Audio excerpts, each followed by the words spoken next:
Knowledge نہیں تھی، تو انہوں نے جو سینٹریفیوج ٹیکنالوجی جو تھی صرف ایک دو ممالک ہی کو اس کا علم تھا، اور چونکہ انہوں نے ہالینڈ پر اس میں کام کیا ہوا تھا، ان کو اس پر پوری ایک طریقے سے وہ حاوی تھے اور مہارت تھی، اور پھر انہوں نے سینٹریفیوج ٹیکنالوجی پاکستان میں قائم کی، اور اسی سے انریچمنٹ جو ہے یورینیم انریچمنٹ وہ حاصل کر سکے. جی بالکل صحیح. اچھا جیل صاحب، جیسے کہ آپ جانتے ہیں کہ جتنا وہ پاکستان کے لیے سود مند ثابت ہوا، ان کی یہ ساری محنت، کیونکہ ظاہر ہے دو طریقے تھے ہمارے پاس نیوکلیئر اعتبار سے امپاور ہونے کے لیے، یا تو نیوکلیئر ریسائکلنگ کی جاتی، جو آپ کو یاد ہوگا کہ اس حوالے سے ایک پروجیکٹ سائن بھی کیا گیا تھا، جس کو بعد ازاں پھر امریکہ نے فرانس پر پریشر ڈال کے ختم کروا دیا جب پاکستان نے امریکہ کی بات نہیں مانی کہ اس سے پیچھے ہٹے. اس کے علاوہ جو دوسری آپشن جس کا آپ نے ذکر کیا، یورینیم انریچمنٹ، یہ ایک ایسی چیز تھی جو کہ بڑی مہارت سے ماشاءاللہ عبدالقدیر خان صاحب نے پاکستان کو ایٹمی طاقت بنانے کے لیے اس پہ بڑا زبردست کام کیا. لیکن وہیں آپ نے دیکھا کہ عالمی طاقتوں کی جانب سے بہت ایمنس پریشر بھی تھا کہ ڈاکٹر عبدالقدیر خان کو کسی طرح اس سب سے پیچھے ہٹایا جائے، اور پھر ناکردہ گناہوں کے الزامات لے کر بھی جس طرح سے انہوں نے ریاست کا سر فخر سے بلند کیا، ریاست کو اسٹرینگتھن کرنے میں جو انہوں نے کلیدی کردار ادا کیا، تو ایسے میں چونکہ آپ ان کے قریبی دوست بھی تھے، تو کچھ ہمیں یہ بتائیے کہ وہ اس سارے پریشر کو کس طرح لیتے تھے کہ جب انہیں پتا تھا کہ وہ ریاست کے لیے ایک ایسا زبردست کام کر رہے ہیں کہ ناقابل تسخیر بنا دیا انہوں نے ماشاءاللہ پاکستان کے ایٹمی پروگرام کو، وہیں ان کو بہت لمٹ کرنا پڑا اپنی خواہش کے برعکس، وہ موو نہیں کر سکتے تھے پاکستان میں کہیں بھی بہت زیادہ. اس حوالے سے آپ کیا آپ نے زندگی میں دیکھا، ان کی کیا فیلنگز تھی اس حوالے سے؟ دیکھیے، میرا ان سے تعلق زیادہ تر آفیشیل لیول پر تھا، اور میں نے ان کو آفیشیل لیول پر بہت کلوزلی دیکھا، اور میں آپ کو بتاؤں کہ اس میں کوئی شک نہیں کہ ان کے اوپر دباؤ تھا، لیکن وہ بالکل نڈر تھے، بالکل اس سے گھبراتے نہیں تھے، ان کو پتا تھا. لیکن یہ بھی میں آپ کو کہتا چلوں کہ حکومت پاکستان اور خاص طور سے ہماری فوج اور ہماری انٹیلیجنس ایجنسیز نے ان کو بہترین کور دیا ہوا تھا. ان کو کسی صورت میں یعنی یہ کوئی نقصان نہیں پہنچا سکتا تھا. اگر دیکھیے انڈیا اور امریکہ اور دوسرے ممالک جو تھے وہ ظاہر ہے ان کے پیچھے پڑے ہوئے تھے. ان کا یہ خیال تھا کہ اس شخص کو اگر ہم نقصان پہنچا دیں تو پھر پاکستان کی جو نیوکلیئر کیپیبلٹی ہے یا جو اس وقت صلاحیت ڈیولپ ہو رہی ہے وہ اس کو سخت نقصان ہوگا. بالکل. اس وجہ سے پاکستان نے ان کو بہت پروٹیکٹ کیا تھا. تو میں تو اس کا میں نے تو دیکھا ہے ان کو کہ کس طریقے سے وہ پروٹیکٹڈ تھے، لیکن اس کے ساتھ ساتھ وہ نڈر تھے، ان کو کسی قسم کی گھبراہٹ نہیں تھی، اور وہ اپنا کام کرتے رہے.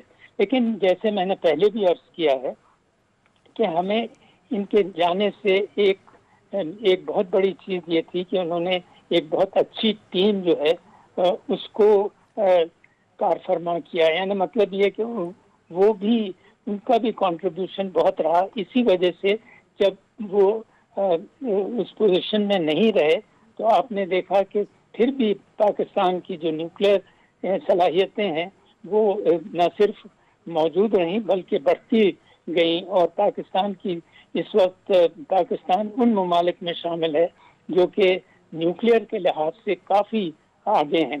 دیکھیے، ایک سب سے بڑی جو چیز لوگ نہیں سمجھتے ہیں وہ یہ ہے کہ پاکستان انڈسٹریل ڈیولپمنٹ کے لحاظ سے، ٹیکنالوجی کے لحاظ سے اور دوسرے چیزوں میں انفراسٹرکچر کے لحاظ سے کافی کمزور ہے. لیکن نیوکلیئر کے معاملے میں پاکستان کا انفراسٹرکچر، پاکستان کی ٹیکنیکل نو ہاؤ، پاکستان کی ہر لحاظ سے دوسرے ممالک سے بہت سبقت لے گیا ہے. اس لیے کہ اس نے انویسٹ بہت کیا ہے، انسانوں میں، سائنٹسٹ میں انویسٹ کیا ہے، انجینئرز میں انویسٹ کیا ہے، انفراسٹرکچر میں انویسٹ کیا ہے، اور اس میں جو لیڈرشپ ہے اس کا بھی ایک بہت بڑا کردار ہے. بالکل صحیح. جنرل صاحب، آپ نے ہمیں جوائن کیا، ہمیں جوائن کرنے کے لیے بہت بہت شکریہ. ناظرین، آپ نے گفتگو آج زبردست طریقے سے سرکاری اعزاز سے سپرد خاک کیا گیا ڈاکٹر عبدالقدیر خان صاحب کو، پاکستانی پرچم سرنگوں تھا. یہ کسی کسی کے نصیب میں ہوتا ہے اتنے زبردست پروٹوکول کے ساتھ دنیا سے جانا، اور یقیناً جو انہوں نے زندگی بھر میں خدمات کی پاکستان کو اسٹرینگتھن کرنے کے لیے، پاکستان کے دفاعی نظام کو مضبوط کرنے کے لیے، ایٹمی اور ہمارے جو میزائل پروگرام میں جو کردار ہے ڈاکٹر عبدالقدیر خان صاحب کا، وہ انشاءاللہ پاکستان تو رہتی دنیا تک قائم رہے گا ہی انشاءاللہ، اور ڈاکٹر عبدالقدیر خان صاحب کا بھی نام پاکستان کی کتابوں میں سنہرے حروف سے لکھا جائے گا. ہسٹری کی بکس سلوٹ کریں گی ڈاکٹر عبدالقدیر خان صاحب کی زبردست خدمات کو، کہ اس شخص نے کسی قسم کے بھی پریشر میں بخل نہیں کیا اور پاکستان کے لیے خدمات اپنی نڈر انداز میں سر انجام دیتے رہے. اور ایک میں بات کہتی چلوں جو میں نے پروگرام کے ابتدائیہ میں بھی آپ کو بتایا، کہ کچھ لوگ اس طرح کے موقع پر کہ جب سب لوگ ان کو خراج تحسین پیش کر رہے ہیں تو کچھ نیگیٹیوٹی پھیلانے کی کوشش کر رہے تھے. جو دشمن بات کرتا تھا کہ جی وہ تو پاکستان سے لائل نہیں تھے، اگر ڈاکٹر عبدالقدیر خان صاحب لائل نہیں تھے تو پھر کون لائل ہوگا؟ وہ تو لائلٹی کا ایک ایسی سمبل تھے کہ جنہوں نے ثابت کیا کہ کیسے پاکستان کو اپنے پریکٹیکل نالج سے سرو کریں. اور آج ماشاءاللہ پاکستان آج تک ان ممالک میں، ان بہت چند ایک ممالک میں پاکستان کا شمار ہوتا ہے جن کے پاس ایسی ایکسیپشنل نیوکلیئر کیپیبلٹی موجود ہے.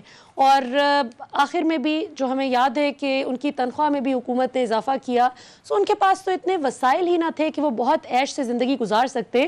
تو جو لوگ اپنی سوئل سے وفا نہیں کرتے ان کے پھر ٹھاٹ باٹ دیکھنے والے ہوتے ہیں، ان کو تو چھینک بھی آ جائے تو لندن کے ہسپتالوں میں جا کر علاج کرواتے ہیں. باقی آپ لوگ خود سمجھدار ہیں. یہاں پر وقت ہوئے ناظرین ایک شارٹ کمرشل بریک کا.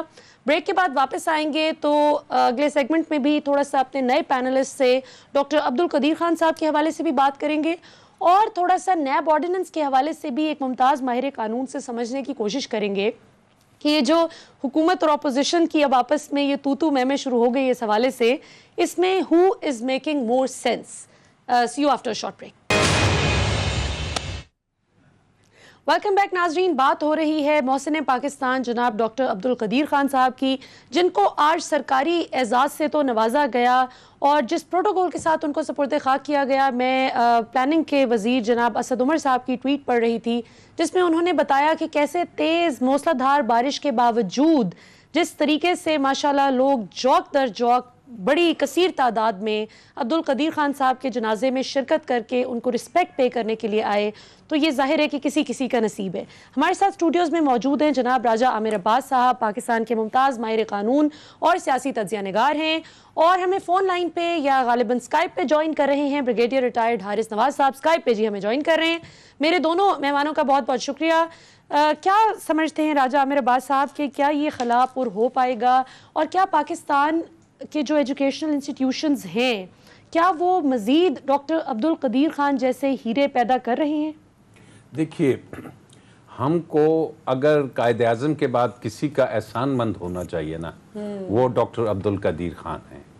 اس میں کوئی دوسری بات نہیں ہونی چاہیے، اور یہی وہ چیز ہے جو ہماری آنے والی نسلوں کو بھی ہم نے بتانا ہے کہ پاکستان وجود میں آتا ہے قائد اعظم محمد علی جناح کے ساتھ، اور اس وجود کو برقرار رکھنے کے لیے اگر کوئی شخصیت جس نے سب سے بڑا کردار ادا کیا، جس نے اس ملک کو ناقابل تسخیر بنایا، وہ ڈاکٹر عبدالقدیر خان ہیں.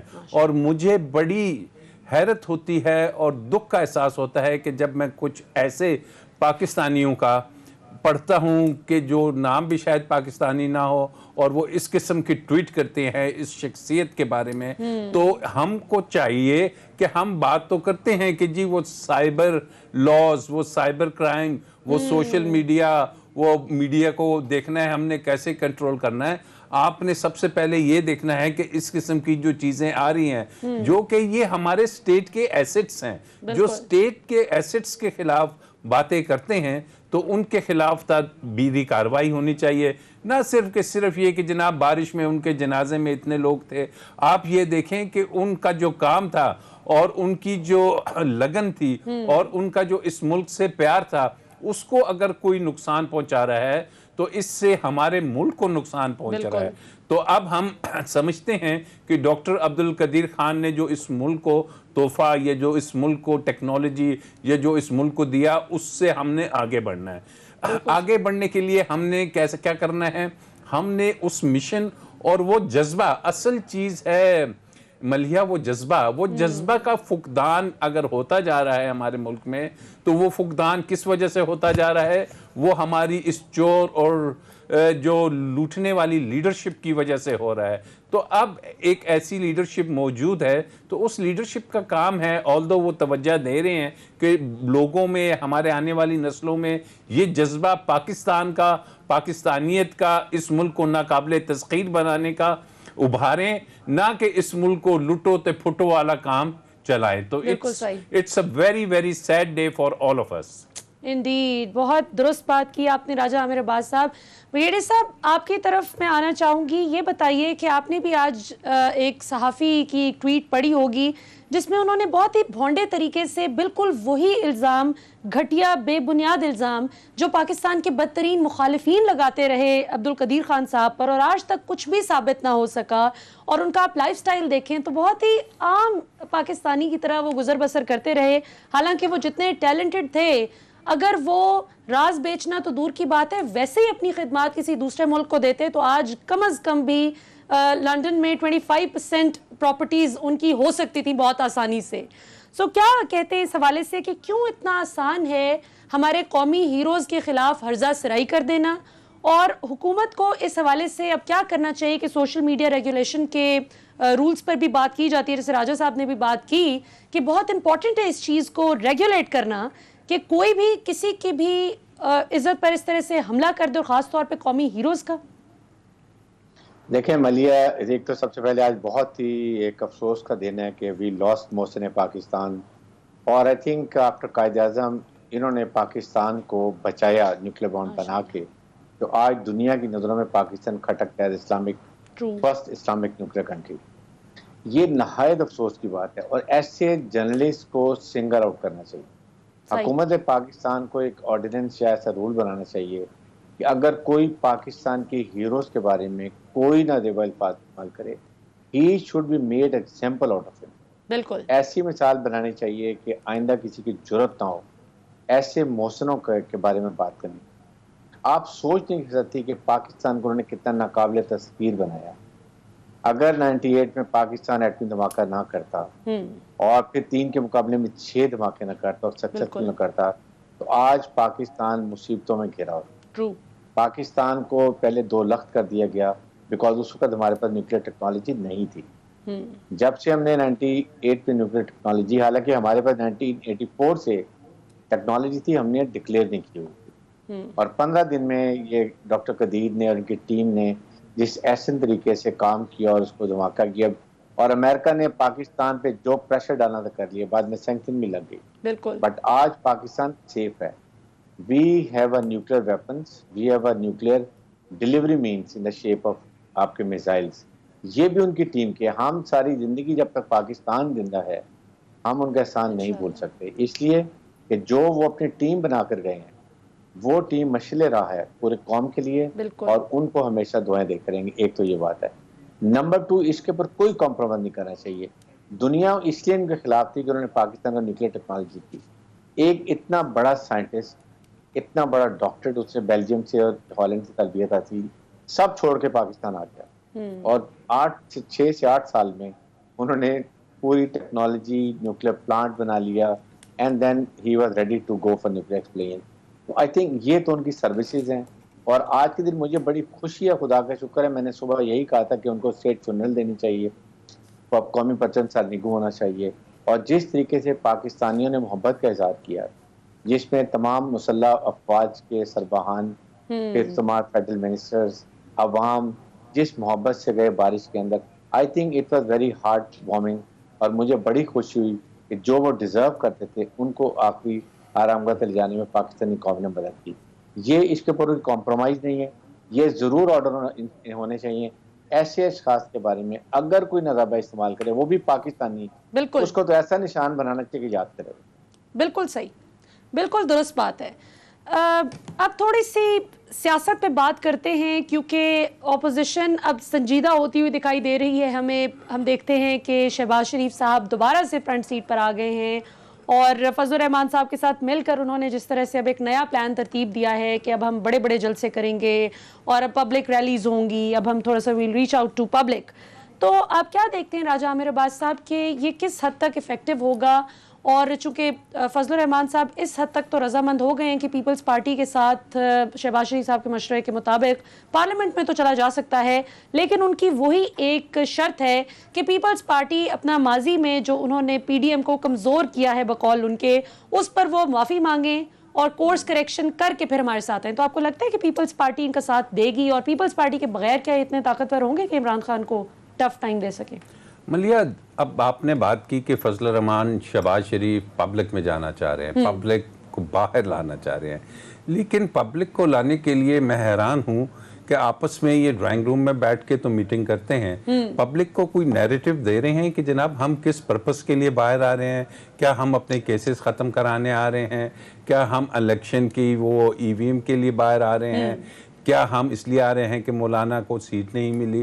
کیونکہ یہ وہ ایشوز ہیں کہ جس سے عوام کا ڈائریکٹلی تعلق نہیں ہے. اگر عوام نے موٹیویٹ ہونا ہے، عوام نے اگر باہر آنا ہے، تو اس کے لیے ہم نے تو کبھی ان سے نہیں سنا کہ جناب ہم عوام کی ایگریکلچر کے لیے یا ان کی غربت کے لیے یا ان کو نوکریوں کا مسئلہ ہے یا ان کے روزگار کا ہے اس کے لیے سڑکوں پہ آئیں گے. اور عوام نے دیکھا اس سے پہلے کہ جب انہوں نے پی ڈی ایم بنائی اور پی ڈی ایم جب آئی تو پی ڈی ایم سے تو اس ملک کو بچانے والوں کا، اس ملک کی سرحدوں کے تحفظ کرنے والوں کا، ان کے خلاف باتیں ہمیں نظر آئیں، نہ کہ یہ بات ہو کہ جناب وہ غریب آدمی کی کوئی بات کرے. تو عوام میں سمجھتا ہوں، اور وہ بھی شہباز شریف صاحب جس کو کہا جاتا ہے کہ مریم تو چلے کسی حد تک کوئی کراؤڈ پولر ہے، یہ تو نہیں میں سمجھتا کہ کسی بھی طریقے سے کوئی کراؤڈ کو پول کریں گے اور کوئی جلسہ وغیرہ ان کا کامیاب ہوگا. So it's a gone and past story. P D M کو اگر یہ ریوائیو کرنے کی بات کریں گے، that would be a joke of this year. وہ تو ایک بالکل جوک ہوگا. اور جہاں تک پیپلز پارٹی کا تعلق ہے، پیپلز پارٹی اب آپ کے علم میں ہے کہ پیپلز پارٹی کا وہ سٹانس نہیں ہے جو میاں نواز شریف کا ہے. اور آپ نے پیچھے دیکھا ہوگا کہ جو بلاول بھٹو صاحب اور مریم بی بی کے جو بیانات تھے ایک دوسرے کے خلاف، اور جو الیکشنز میں ایک دوسرے کے خلاف چل رہے ہیں، how they can be sitting together on one platform. اور پلیٹ فارم میں بات کیا کریں گے؟ یہ شہباز شریف تو کہتا ہے کہ جناب مفاہمت کی جائے، اسمبلی میں بات کی جائے، تو وہ روڈوں پہ کیوں آ رہا ہے؟ مریم بی بی کچھ اور کہہ رہی ہے. تو مجھے لگ رہا ہے کہ یہ ایک بالکل فرسودہ سی بات ہے اور ان کے پاس کچھ کرنے کو نہیں.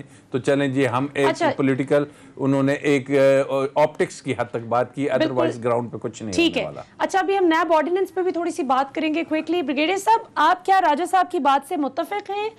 کیونکہ میرا ذاتی خیال یہ ہے کہ مریم صاحبہ کراؤڈ پولر جتنی مرضی ہوں، پنجاب میں لوگ تھوڑا سا گراؤنڈ پالیٹکس کو بھی دیکھتے ہیں ریٹرک سے زیادہ.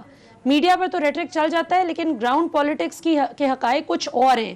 مریم صاحبہ جو پاکستان کے ریاستی اداروں پر جب اٹیک کرتی ہیں اپنی تقریروں میں، یہ انگلی گھما گھما کر جس طرح سے وہ بات کرتی ہیں، تو شہباز شریف صاحب ان سے اختلاف رکھ کے ایک ڈیفرنٹ اپروچ لے کر چلتے ہیں جو گراؤنڈ پہ مجھے لگتا ہے کہ ایکسیپٹیبل ہے ان کے بہت سارے پوٹینشیل ٹکٹ ہولڈرز کے لیے اور موجودہ جو ان کے M N A's M P A's ہیں. کیا کہیں گے آپ اس حوالے سے؟